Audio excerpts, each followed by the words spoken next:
Warning. The Maverick Marketer is not for the soft, timid, or faint-hearted. If you need permission or seek approval from your mother, spouse, mates in the pub, or anyone else for that matter, this really isn't for you. If any of what you've heard puts you off in the slightest, I advise you not to listen any further. You've been warned. Prepare yourself for the no bullshit, zero fluff. Quick, dirty, and uncensored secrets for any serious coach, trainer, consultant, or speaker who wants to earn more money with less work and fewer headaches. Without having to kiss ass or bend over backwards to please anyone. He's a relentless and fearless renegade who will stop at nothing to reveal the harsh, unforgiving, and brutal truth about what it really takes to succeed in this business. He's a guy people love to hate and hate to love. It's your host, Drew Edwards. The Maverick Marketer is Unleashed.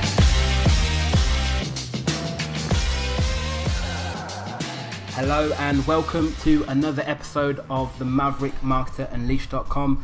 This is Drew Edwards here from EliteClientAttraction.com and Maverick Marketer Unleashed.com. And I'm joined by Terry. Terry, how are you today? I'm fantastic, thank you. How are you, Drew? I'm very good, thank you. And our guest today is Stacey Brown Randall. Stacey, how are you? I'm great, thank you. Stacey, for anyone who doesn't know of you, doesn't know who you are, can you give us the brief intro to who you are and what you do now?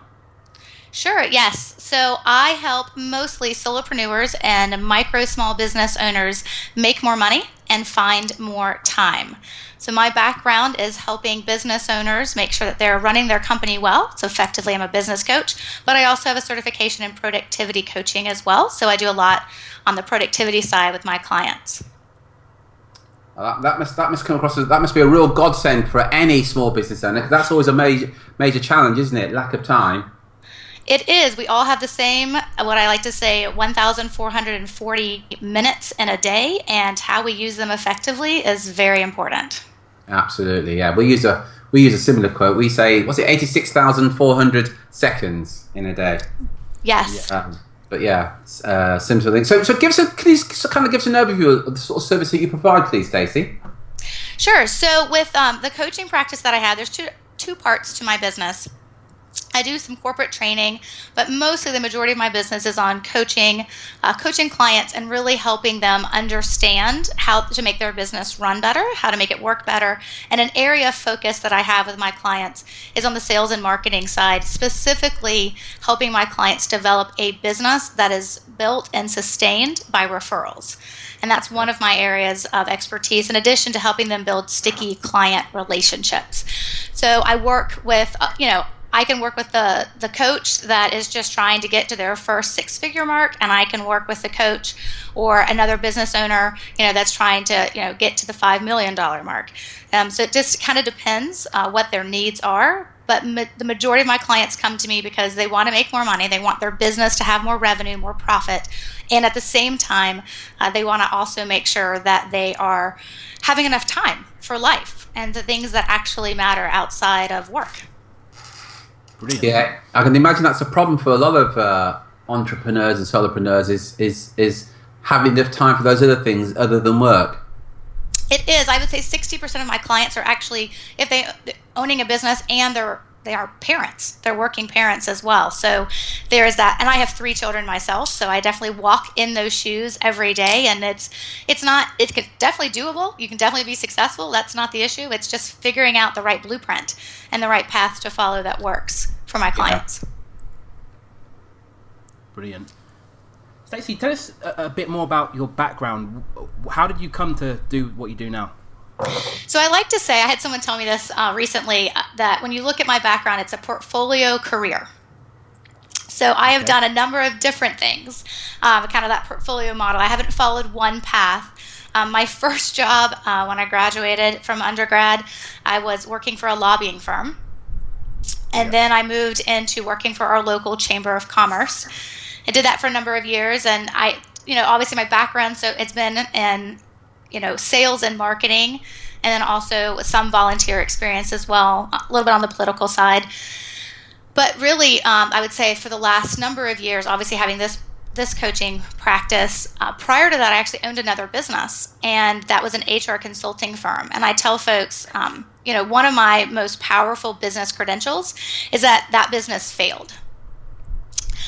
And going through that process of what I learned really set me up for success with this coaching practice that I have now, this business that I have now. And so, if you kind of look at my background, obviously I was a broadcast journalism major, and then my master's is in organizational communication, and I've worked for different companies in the sales and marketing side. And then I had this piece of this HR background as well. I did workforce development here in Charlotte, and then got into generational consulting and built a business around that. And that business unfortunately didn't last. I had to go back to corporate America. I actually was a chief talent officer for a company for a little bit, and then I had a second chance to go back out on my own. So that's the practice that I'm currently in now for the last couple of years. So I like to say it's a portfolio career. It kind of went in different places, but everything I've done, I recognize now completely informs the work that I get to do with my clients. Yeah, it's interesting what you said there about experiencing that failure and how that's stood you in good stead. You probably well know, Stacey, there's a lot of famous people such as Walt Disney who failed. Thomas Edison, I think he failed like 10,000 times when he's trying to invent the light bulb. Fred Smith of FedEx is another famous one. Steve Jobs, Oprah Winfrey. Stacey, you're in very good company. I like to think so as well. I know a lot of people are like, oh, you shouldn't call it a failure. I'm like, let's just call a spade a spade. It is what it is. The business ended, and I learned so much from it. I call my 3 secrets learned from business failure, and I'm really happy. I mean, don't get me wrong, it was painful going through it, and while a business failure is financially painful and it is emotionally painful, at the end of the day, the biggest pain point is on your ego. Yeah. So it was definitely something that I wouldn't wish on anyone else. I think it's one of the reasons why I coach people to be successful with their businesses, because I don't want anyone to go through it, but I wouldn't change it for the world, because to your point, Terry, you're right. It is, I am in a good company, and it has been a great experience that I was willing to learn from. Yeah. And I've encountered the same challenges as you, Stacey, in earlier businesses as well. And what you said there about the ego, that's the main part, isn't it? It is more about your ego than anything else. It takes a bit of a knock. It does. It's the one thing, that ego is the one thing that'll keep you from getting out of bed in the morning. So you have to keep it in check. Yeah.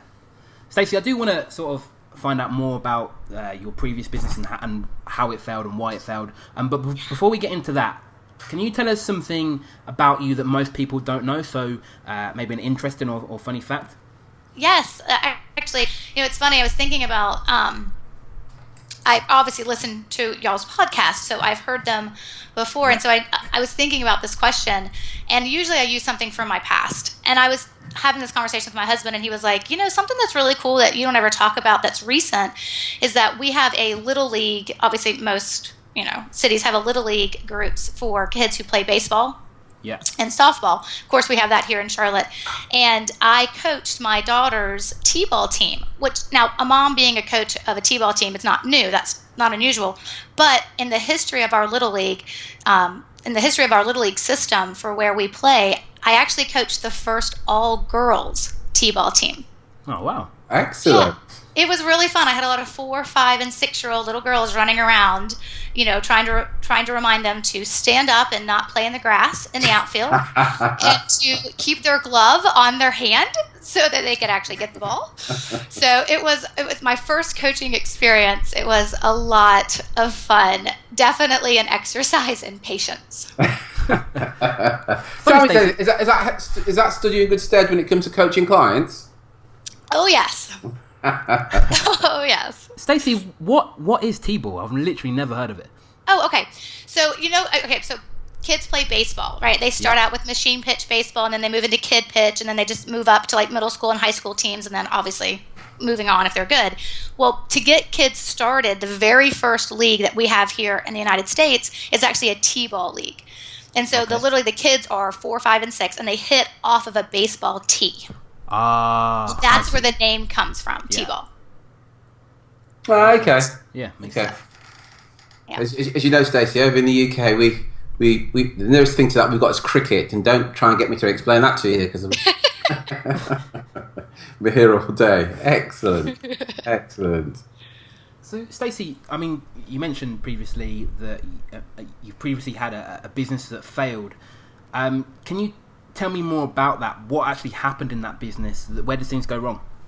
Yes, I would be happy to. I love talking about this because I think that's how people learn. Should definitely learn from other people's mistakes. So that business was an HR consulting firm.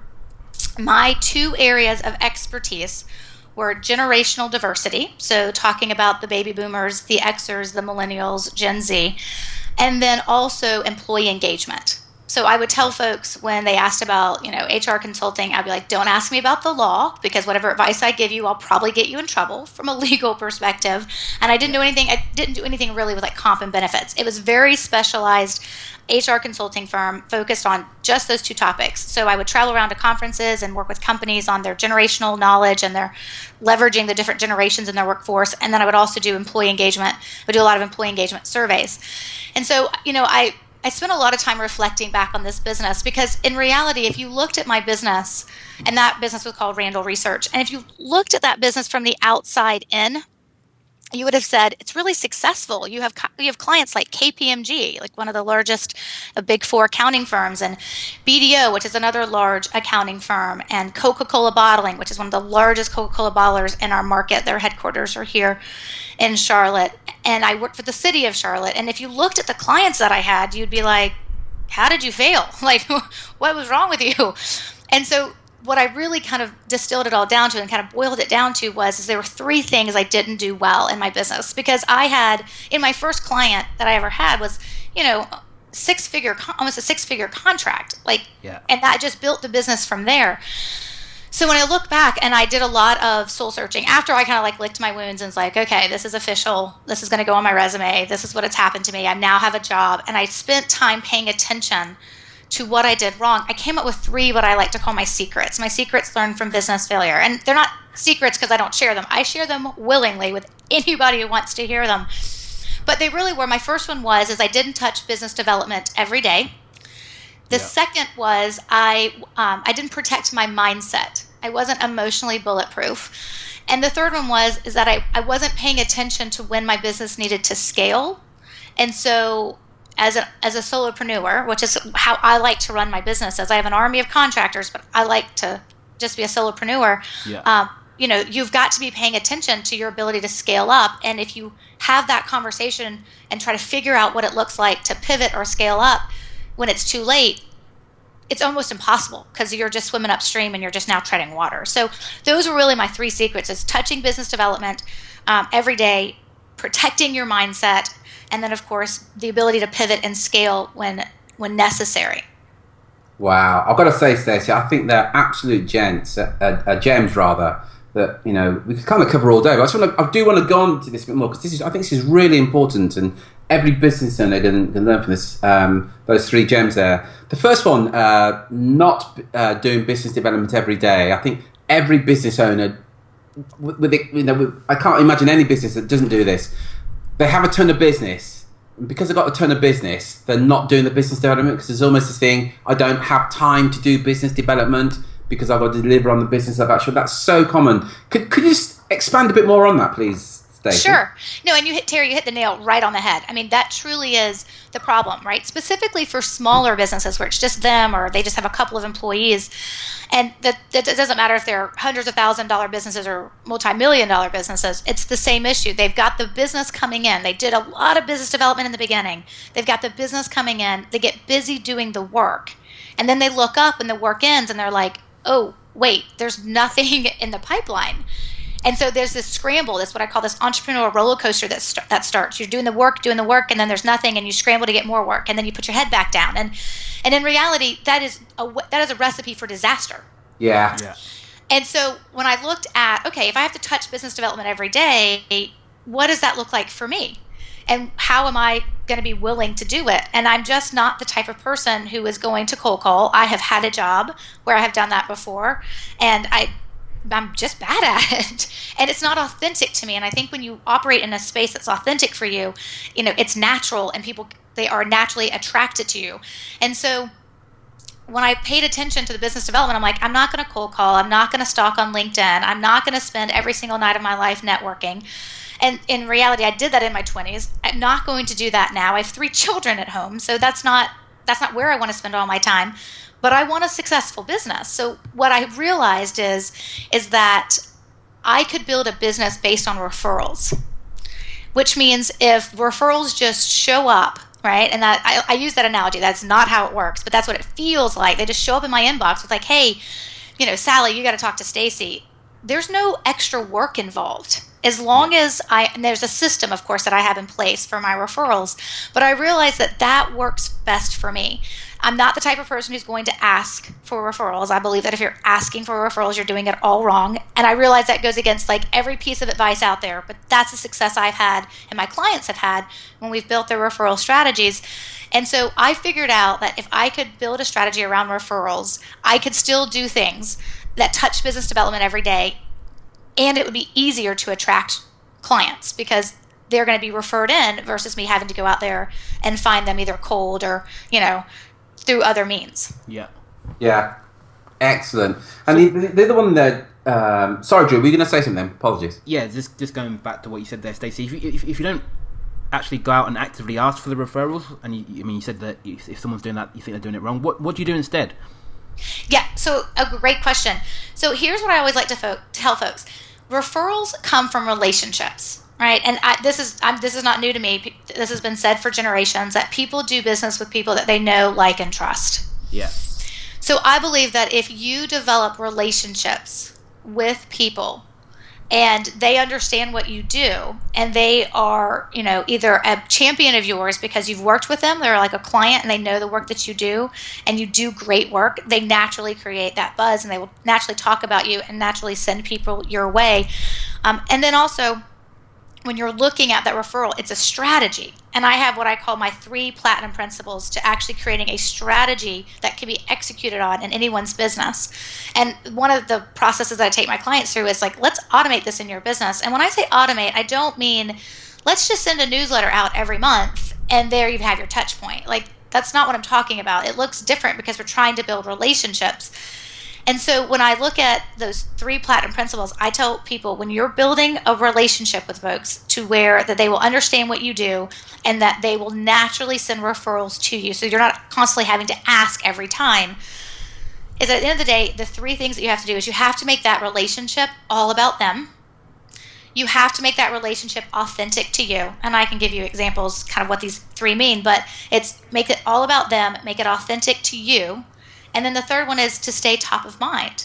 And that's where my system kind of comes into place. My strategy comes into place is how do you stay top of mind where it's not just let me send you a send out card every single month or let me schedule a lunch with you every single month because people are busy and they don't have time for that. Yeah. Or, let me send you a newsletter that's got all these great things happening for me. Because again, that's about me and that violates platinum principle number 1, which is make it all about them. And truly, when I walk people through this process, or whether they're doing it live with me coaching or they're on my online program, they're like, it's so simple, it's kind of scary that I hadn't thought about it before. And I was like, I just don't believe it's ever been broken down in this way before. And when people hear it, they're like, oh my gosh, I get it. And then they go out and they have success with it, which of course then means it's validated and it works. Yeah. Excellent. We've got so many. I do want to ask you. We've got so many questions, Stacey. But there are a few things that you've just said there. I don't know. Appreciate if you can share. You talked about bulletproof yourself emotionally. What do you mean by that? Yeah. So here's the thing. You guys know you have very successful businesses, and when you think about that business, it's hard, right? I mean, when you think about getting up every day and doing it, we're doing what we love and we're lucky. We're like, I think we consider ourselves the lucky few that get up every day and do what we love. I mean, I fundamentally absolutely love Mondays. Yeah. Most of my clients don't. Most of my friends don't. And I fundamentally love my Mondays. I love every day of the week. But when I think about the business and I think about running a business, and that there are a lot of entrepreneurs, but most people we know, they don't always have the guts to go out there and do a business. Keeping yourself focused on why you're doing what you're doing and the fact that you believe in yourself that you can do it. And I tell folks, I would never have thought that I needed to be emotionally bulletproof until I allowed someone to say something to me a couple years into my business that completely was like I wouldn't say derailed me, but it was the crack. And it's because the advice I was given was I was going for an award here in Charlotte. We have lots of awards for business owners. And so I was going for an award. And after I went to a session on how to apply for the award, someone that I knew, well-meaning, I'm sure if she knew that this was the outcome of what she said to me, she would have taken it back in a heartbeat. But she came up to me and she was trying to prepare me for the fact that maybe I wouldn't win, which is legitimate. I'll take all kinds of feedback. And so she said, Stacey, you're a mom, you've got young children, you're really building a lifestyle business. And just so you know, lifestyle businesses, they don't win awards. And never before that moment had I thought of myself building a lifestyle business. I was building a business to be successful, to make money, and to do things that I love to do and to help people. I had full intentions of being successful. But to be perfectly honest, she said it, and I'm quite sure at that moment my daughter was probably just born, so I wasn't sleeping very well. Yeah. And I was tired, and I just, unfortunately, and I'm I could kick myself now, I bought it. When she said, you're not going to win this award, you're a lifestyle business, it's okay, that then manifested itself in my mind, and shame on me for allowing it to be, if I don't want a business development at 3 o'clock in the afternoon and I want to go do laundry, that's okay. I'm building a lifestyle business, right? But in reality, no.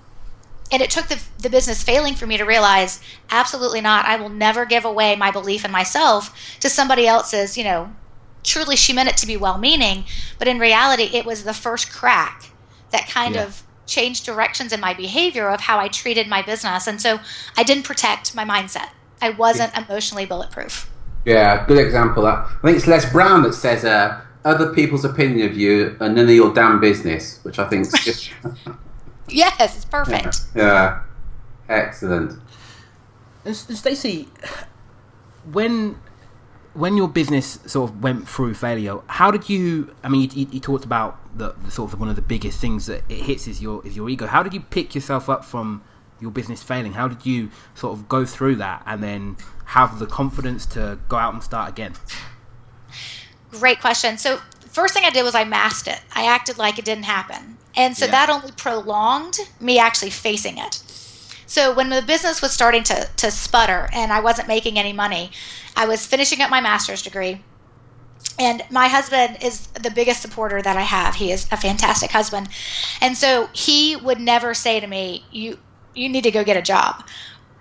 So he, and when people say they're like, oh, it's probably a conversation you guys had and you just determined you need to go get a job. And, and he would have continued for as long as possible if I would have allowed it. But I just knew that, I need to go get a job. And so the decision I made to go get a job on any interview that I was, that I went on, it wasn't that my business was failing. It was that this is a great opportunity. I'd be crazy not to consider it. And I think that's the message we tell ourselves when we're not trying to tell someone sitting across the table, hey, guess what? I'm a failure in this area of my life. It does not. My failure does not define me at all anymore. It is a swift kick in the hiney when I need it, when I start getting off course.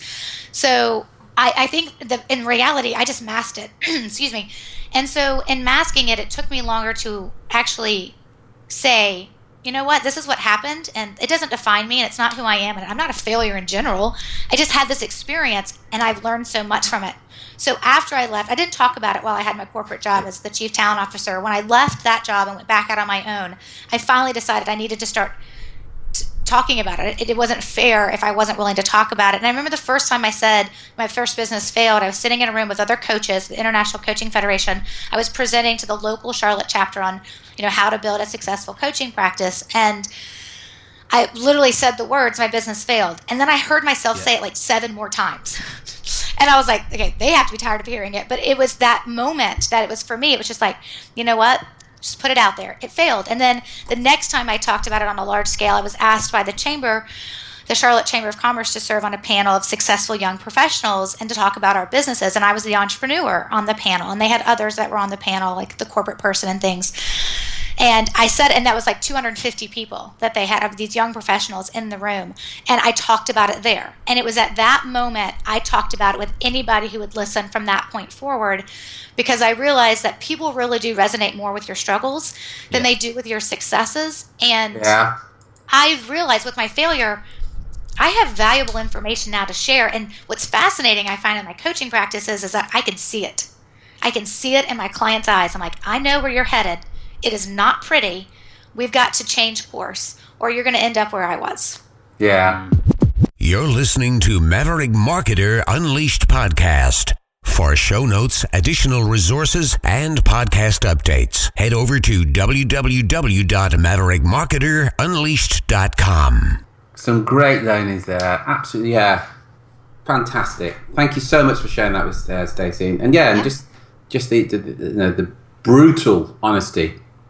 Right. Absolutely. Just fantastic. Yeah. Thanks. Stacey, one thing you mentioned sort of a while back is you said that your friend saying to you that you were actually building a lifestyle business, and you said that at the time you let it sort of get to you, and that was the first crack in your business failing. Did you failure doesn't happen overnight? So did you notice that your business was on the path to failure as it was happening, or was it sort of was it a sudden realization? No, so I'd known I could watch it happening. And so as I was watching it happening, I started my business at the end of 2008. And some people would say, when I say, I had a business failure, they're like, well, of course you did. You started your business in the middle of right after the recession began.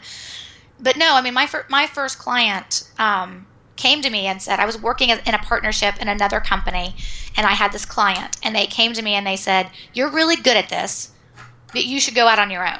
And I was like, well, will you be my client? They're like, of course. We'll take the work that we do with you, and that's where that first almost 6-figure contract came from, and I was set. And 2009 was an incredible year for my business. But here's what I did. I focused a lot on credibility building. So I was doing my own generational research. I was writing white papers. I was being interviewed by the Bloomberg News. I was in different radio shows. I was I was writing articles for publications. I was building my credibility. I had this great client. I wasn't focused on business development. And then I looked up, and that 2009 was a great year. 2010 was a great year because I had that client. I picked up little clients here and there because of my relationship with that first client.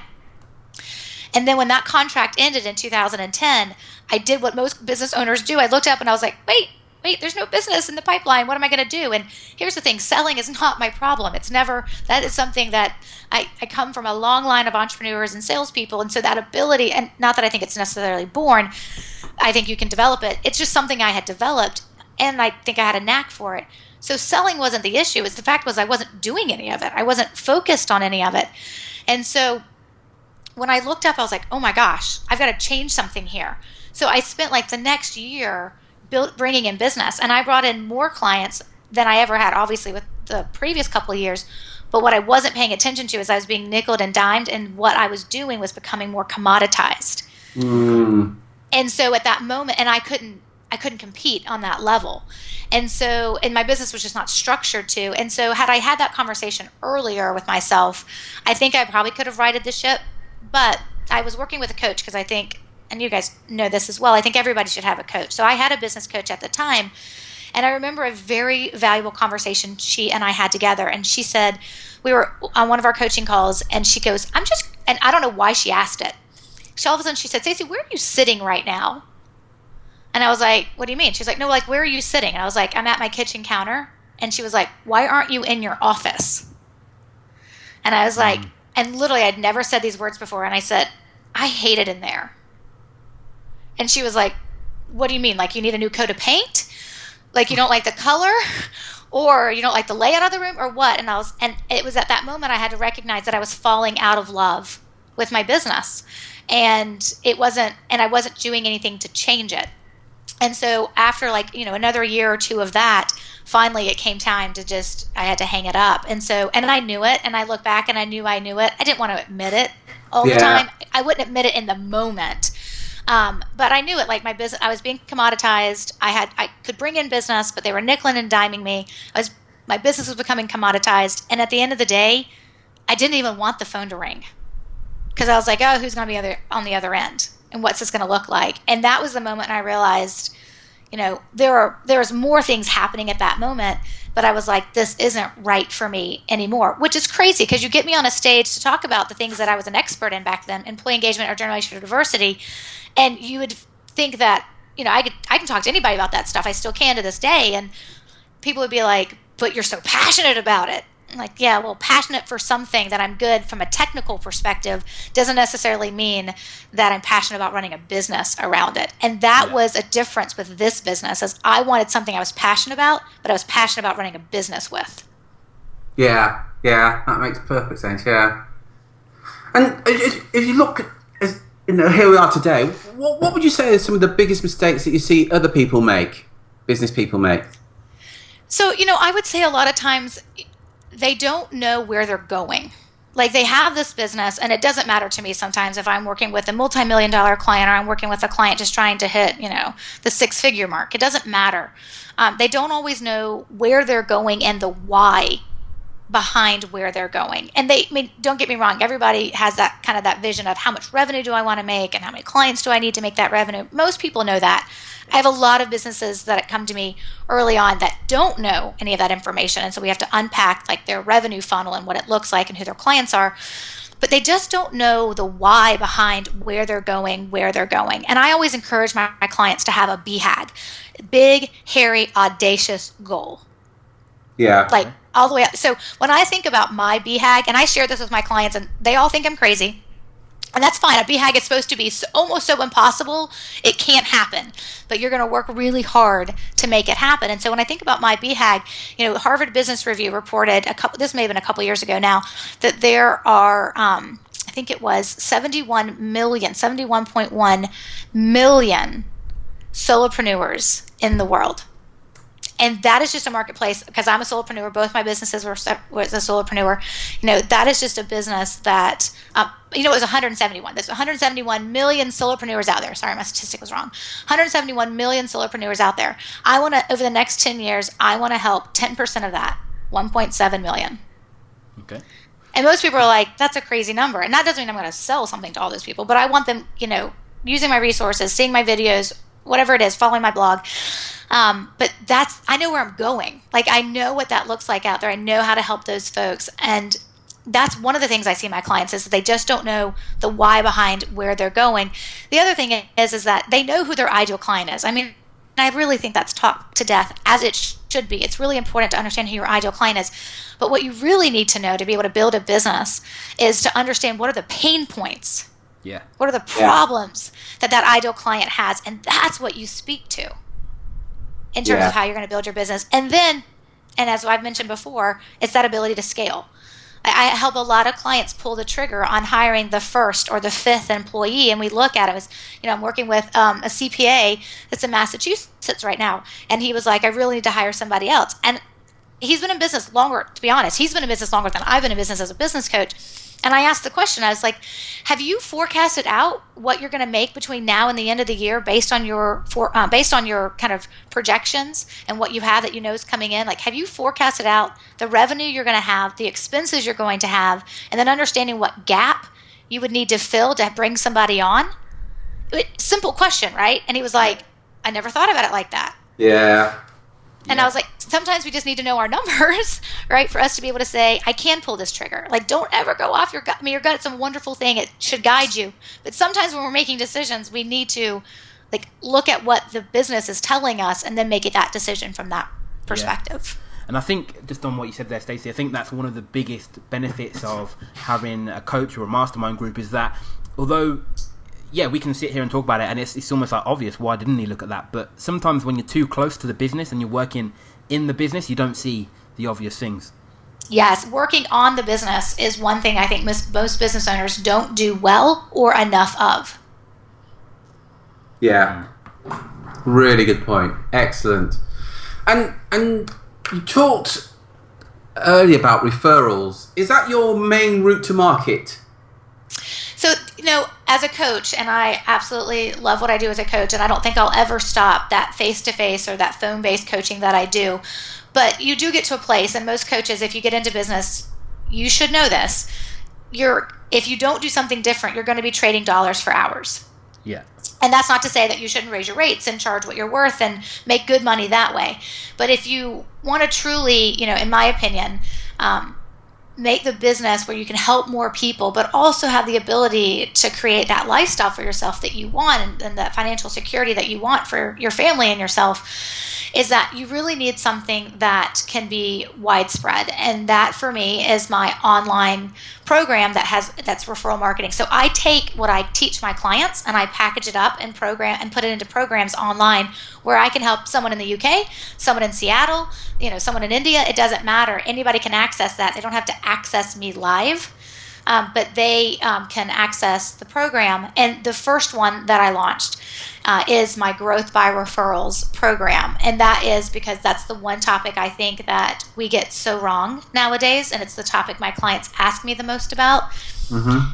And so that was the first one that I picked to kind of have as an online course or online program for folks. And so you don't have to coach with me to get that. Like, that's available. Anybody can have access to that. But I found that that's the one I get really, really passionate about because I just think the information out there is lacking when it comes to that specific topic on referral marketing. Yeah. Okay. And Stacey, what's been the biggest breakthrough for you in your business over the past 12 months? So I would say the biggest breakthrough for me would probably be making myself sit down and have the time to create the videos and create this course. And it's been launched almost over a year now. And so, or just a little under. And really knowing I could do it and then just making myself do it and really having now that online platform where people can go to learn, about how to make referrals, and I can help more people. And I think that helped me with my BHAG, right? The more people I can help where they don't have to talk to me for an hour every day, right? Is my ability to help all the folks that I want to help that are out there that are in a business. And I should say this, that are in a business that can be built and sustained by referrals. The way that I teach it. So my referral course isn't for everyone, but if you're in what I call H to H sales, which is human to human, I don't care if it's B2B or B2C, it doesn't matter. I have clients in both. But if you're in H to H sales where people have to know, like, and trust you, and you become a resource for the people who do business with you, you are perfectly positioned to actually have a business completely sustained by referrals. And so I really feel like that creating that course has been a breakthrough for my business. Excellent. And how do you market that? So that is one of the things I have the joy of and pleasure of learning.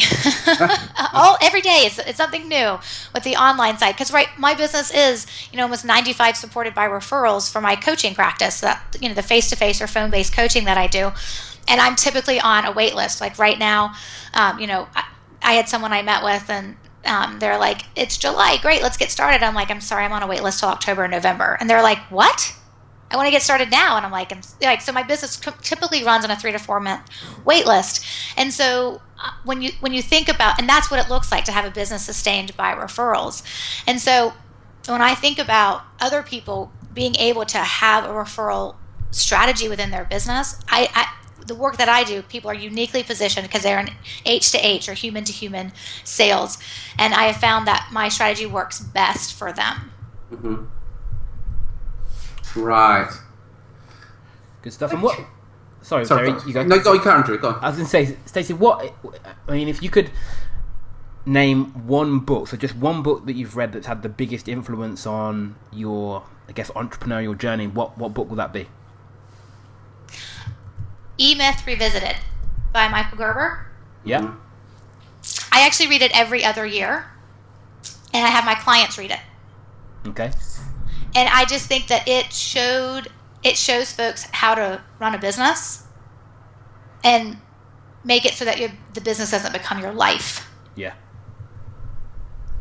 Yeah, interesting that we get all our clients to read it, and I don't know about Drew, but I read it probably once every 2 years. But it's it's a question that I often get asked. Is there a book that you'd recommend? And it is one of the first books that we'd recommend is the E-Myth Revisited. So if you haven't heard of it, it's called the letter E, Myth, MYTH, Revisited, and it's by Michael Gerber, Gerber. But well worth reading for any business owner. And if you don't enjoy reading or you're a bit busy to read, you can download it and listen to it on Drew, what's it called? Audible.com. My apologies. Which is owned by Amazon. But yeah, I think in my humble opinion, I think every business owner should read that book. I took a number of my clients on a retreat last year. It was called a refocus and recharge retreat, and their homework prior to coming on that business retreat to work on their business for 2 days, not in their business, was to actually read the book E-Myth Revisited. I do, to your point, think it's a great book that everybody should read. Maybe not every year once you've read it, but definitely should be a refresher. Yeah, absolutely. So that's the book. And who's been the biggest influence on your business journey, Stacey? I would say there's not one particular person, but I would say when you look at my background, it's my family collectively, because I come from a sea of entrepreneurs. When you look at my family, like we sit around the table at Thanksgiving or at Christmas, and you've got, my parents and aunts and uncles and my brother and, cousins, and I'm looking at everyone around the table. At least every person, or then every other person, is an entrepreneur. And so that lifestyle and that sense of purpose kind of was always a part of me. My grandmother started restaurants. And actually, I'm originally from South Carolina, even though I live in Charlotte now. And so my grandmother started restaurants, and she had 5 at one point, and I grew up working in them. And, now my brother had a restaurant, and now he's bought one of my grandmother's restaurants. My uncle has some restaurants. My father is an author, a fiction author. My husband happens to own a restaurant and a food truck. I now have another uncle who owns he runs a timeshare company along the coast in South Carolina, and has properties all over that he manages. He has a resort management company. And I sit at a table, and this is what we talk about, right? Yeah. These are the things, other than like catching up on how the kids are and things like that. Like we talk about business. I mean, we talk about how's your business, like what are you doing different? And so I think that, and I'll be honest, as an entrepreneur, I fit very well into my family, but most of them cannot put their arms around what I do, particularly when I start talking about the online side of my business versus the face-to-face coaching they definitely get. But I have found when I sit around the table and we have conversations with them, there is always something to take away from those conversations, regardless of which family member I'm talking to. And I think that has been really, really impactful for my life, particularly with my grandmother, because she did. I mean, she is a bull in a china shop, and she having those 5 restaurants, and her my step grandfather, her husband at the time, was a long haul truck driver, and she ran those restaurants and was very successful with all of them. Just watching that grit and that determination, and then seeing that in my my family, my brother, and my husband, and seeing, of course, in my aunts and uncles and my cousins, that's been a very big impact on me. Yeah. And again, if you had to pick sort of the best piece of advice that one of your family members have given you, what would that be? Don't own a restaurant. So, coming from a family of restaurateurs, working in one myself, my very first nickname was Mo Tea. I would like more tea, but in South Carolina, so it was Mo Tea. I was the Mo Tea girl. But coming from a family of restaurant owners, and marrying a man who decided he wanted to own a restaurant, which was never in my plan. I thought I couldn't run away fast enough from that world. I can say this because I come from that background. Restaurant people are crazy. Like, there's just a little bit of crazy in them to want to run a restaurant. And I think that, running a restaurant is wonderful. And I think everybody should work in the service industry when they're young to get a sense of hard work, like truly labor intensive hard work, like carrying trays of food and trays of drinks, I was a busboy at one point too. Like, I would say that work environment really taught me the value of hard work. And so that's probably one of the best pieces of advice I ever got, was that ability that if you want to own a business, it's going to be hard work. And I say that all the time to my clients. They sit down, they're like, God, this is so hard. I'm like, did anyone ever tell you owning a business was going to be easy? It should be awesome. That doesn't necessarily mean it's going to be easy. Yeah. And so I think that just that overall best piece of advice was just like, this is going to be hard work. Do it because you love it. Any job's going to be hard work on some level, right? Do it because you love it. Hopefully you're good at it. And, that grit and determination is just so important for that staying power. Yeah. Excellent. So Excellent. Fantastic. I've got to say, Stacey, really enjoyed this. You've shared some real gems with us. Thank you so much indeed. Where can our listeners go to find out more about you, who you are, and and to reach out to you? Absolutely. So they can go to Growth by Referrals, and that's referrals with an S. So growthbyreferrals.com. And if they go /Edwards, so growthbyreferrals.com /Edwards, I will have on there for them on that page the 3 secrets learned from business failure we talked about earlier. It's a PDF. They can download it. I also have another free gift called 4 Reasons You Don't Get Referrals and What to Do About It. And they can learn more about me and my programs just on that website. But that specific page, just for your listeners, just for you guys giving me some time to spend my morning with you, your afternoon, but my morning, I'd love to give those couple of free items to your listeners just to kind of have some true value that they can walk away with an understanding, from a business failure perspective and then growing a business by referrals. That's very kind of you, Stacey. Stacey, would you mind just repeating that again, please? That Sure. Address. So growthbyreferrals.com /Edwards. Awesome.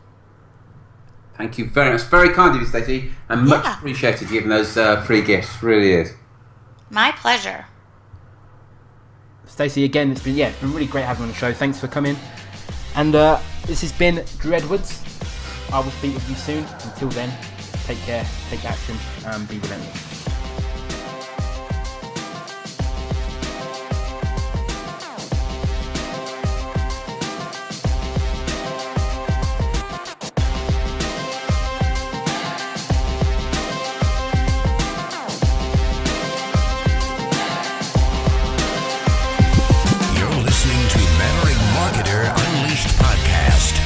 Show notes, additional resources, and podcast updates. Head over to www.maverickmarketerunleashed.com.